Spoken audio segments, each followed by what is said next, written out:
كيفكن؟ كيف حالكن؟ أنا منيح الحمد لله.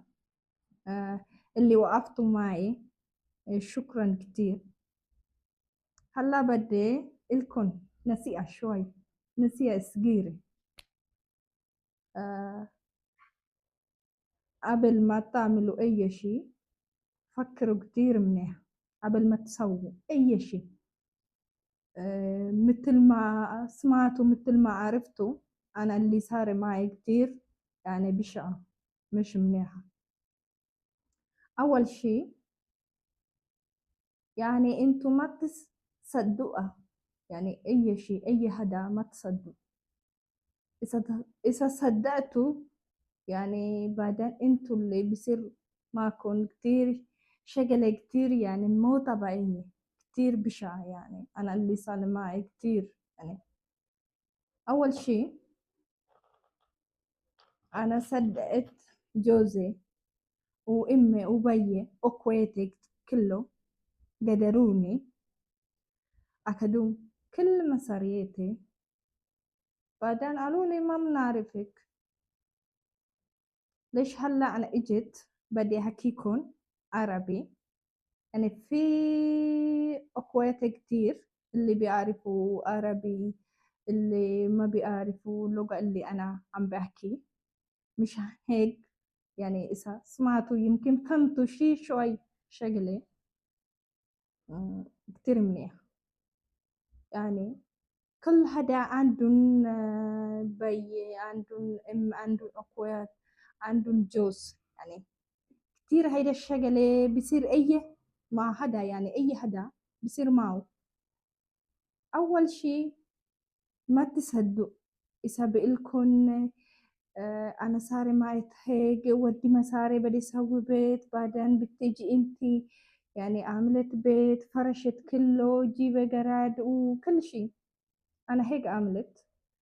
آه عم بودع على جوزي عاملة بيت، كل شي عم بيودي لي صورة وفيديو. يعني أنا صدقت كل شي، يعني كل شي طبيعية. أنا صدقت وديت كل مصاريتي عليها. بعدين قال لي بس رجعت على بلدي ما بعرفك، يعني انتي أنا ما بعرفك. يعني أنا بعدين دلت على الطريقة، يعني ولا جي ولا معي شي، ولا شي، ولا دولارات، ولا شي، ولا شي. ما معي شي. مشان ما راح يصيركن مثل ما صار معي. انتبهوا كتير منيح، ما تودوا مصاريتكم. خليكن بتودوا على الاكاونت تبعولكن، يمكن بتجمعوا مصاريات تبعولكن عنكن. يعني إذا بتجوا بيكون معكن مصاري مشان بتقدروا بتعملوا أي شيء. أنا إذا كانت كبيت شوية مصاري ما كانت صار معي هيك. يعني حتى يعني ما قدرت بنين ما استاجر بيت وبعدين اوتيل. ما معي شي. يعني اذا ما معك مصاري ما بتقدر يعني بتنامي اليوم واحد، يعني بتدلي على الطريق. هيك صار معي. مشان هيك نصيحة، ما تعملوا هيك مثل ما صار معي. ما تعملوا ابدا، ما تودوا مصاريتكم. خليوا مصاريتكم عنكم. شكرا كتير. إذا فهمت اللي أنا بحكي بيكون أنا مبسوطة. يعني ليش؟ يمكن بتفكروا لكن في هيك شغلة بتقولوا. فكروا كتير قبل ما تودوا أي شي أي شي. يعني شكرا كتير. بدي أشكر كمان اللي ساعدتوني، اللي وقفتوا معي، اللي وقفتوا مع بيزا كمان وقلتوا لي كتير شغلات، عملتوا لي كتير شغلات. شكرا كتير. بدي شكر هيدا أختي كمان. شكرا شكرا كتير. يعني انت كتير كويس. مثل ما في حدا مش منيح، في حدا كتير منيح. يعني أنا اللي فهمت هلا هيدا شي.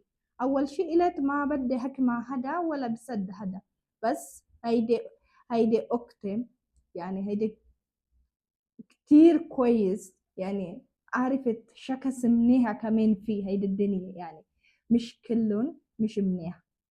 مشان هيك في شخص يعني بياخدوا كل شي منكم، في شخص كمان اللي بس ما عنده كتير بس بعطيكم كل شي، يعني فهمت عليكم؟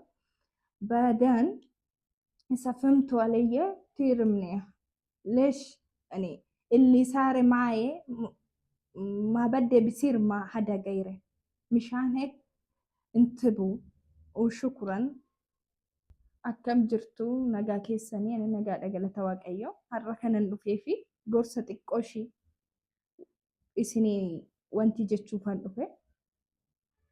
Maal isinitti fakkaate? Kanarra ga'ee akka nama biraatirra ga'uu hin barbaadu. Namni hedduu jireenya kana keessa jira waan ta'eef duraan dursee warroonni na gargaartanii yaadanis waan hedduun homaa miti hin dabartaa jettanii gama beezaatiin komentii gaggaarii na barreessaa jirtanii na jajjabeessaa jirtan guddaa galatoomadha. Darbees immoo hin amaniina, nama kamiyyuu hin amaniina. Gaafa nama amantanii sirriidha, hunduu maatii qaba, abbaa qaba, haadha qaba, deebisees immoo hiriyyaa qaba, abbaa manaa qaba. Ammuma fe'erreen nama amantanii gimmaasha birrii keessan kaawwadha. Yookaan akkaawuntii keessanii yookaan obbira birrii keessan kaayyadha. Sababni isaatis akka kiyyaa kana har'a dhuftanii laftii fi waaqni isinitti hin qadaadamin jechuudha. Maaliif gaafa waan tokko harkaa hin qabne hoteelota akka seentanii buluu hin dandeessanii, deebitanii immoo mana tokko kireeffachuu hin dandeessanii, waan xiqqoorree haa taatu qarshii keessa obbiratti qabadha. Gaafa amantanii namni haadhaaf abbaa isaan amanne hin jiru. Garuu akkanan godhan jechuun ulfaataadha. Maaliif anarras waan ga'ee jiru. Ani baay'ee nama ture. Oduu namni biraatirree nagana jedhee maatiin koo nagana jedhee yaadeen beeku.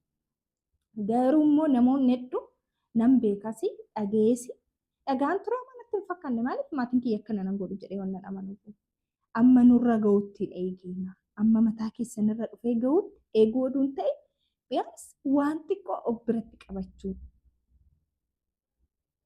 Akkasii yoo gootan har'a isin hin dhibu waan xiqqoo sanii biyaansi aga wayii jechuudha. Ittiin wanti jechuu dandeessan har'aa boru ittiin bulu. Har'a isheen osoo na arguu baattee osoo isheen na gargaaruu baatte ani buluu ooluu hin danda'u yookaan of ajjeesuu hin danda'a yookaan waan hiree of gochuu hin danda'a. Kanaafuu of eeggannoo godhaadha. Sirriitti ananarra ga'e nama biraatirra akka ga'u hin barbaadu waan ta'eef of eeggadhaa isiniin jedha. Adaraa keechan akka qoosatitti hin fudhatiina gaafa mataa keessanirra ga'e baay'ee ulfaata waan ta'eef kan namaatirraa barachuun bareeda. Oduun kaleessa kan jedhamu dhaga'ee ani baradhee har'a amma kanan dhukkubsadha.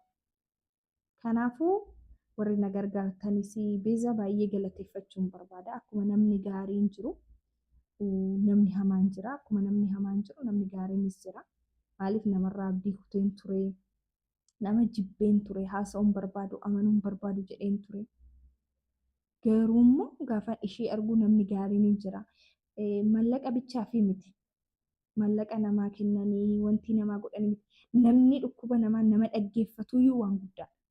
Inni iyyuu amma nama buqachiisu kan rakkatee qofa beeku. Isinii galaa miti. Kanaafuu akkasiin ta'inaayi. Biyya ormaa keessatti gubannee hojiin hin jira, ciccittiin madaamiin jira. San hunda dandeenye gaafa as deebinee immoo waan akkanaa jechuun amma fakkeenyaaf maallaqa qabaachuu baadhee maatii oduun qabaadhee natti ture. Isinii galaa miti. Maallaqni keessan kun harkuma keessaniin gootan kun maatii isin dhabsiisa. Jireenya keessanii isin dhabsiisa waan ta'eef maallaqa keessan ofii qabadhaadha. Har'a isinitti aaran wayi. Boru waan hunda dhabuun baay'ee nama miidha. Sammuu namaa miidhaa. Bakka akka dhaabbanni si godha. Kan kanarra jechuun amma ani wannan keessa jiru anatu beeka. Isinii galaa miti. Amma akkan danda'ee gorsa meeqanii, gargaarsa meeqanii, yaada meeqanii dhaabbadhee haasa'uu danda'e. Isinii galaa miti. Waa'ee boruu yaaduun iyyuu isinitti ulfaata. Kanaafuu adaraa keessa of eeggannoo godha. Eenyumaayyuu hin amanina. Oduummoo hin ergina maatii keessaniif isiniin jechaa jiru. Maatii keessan gargaara garuu amma murtaa'e. Amma murtaa'e immoo maal godha? Of biratti maallaqa keessan biyaansi oduudhaanii birrii xiqqoo of biratti hambisee meeshaan biti minaamina jedhee erguu baadhe xiqqoo ishee of biratti hambisee sila akkanan ta'u.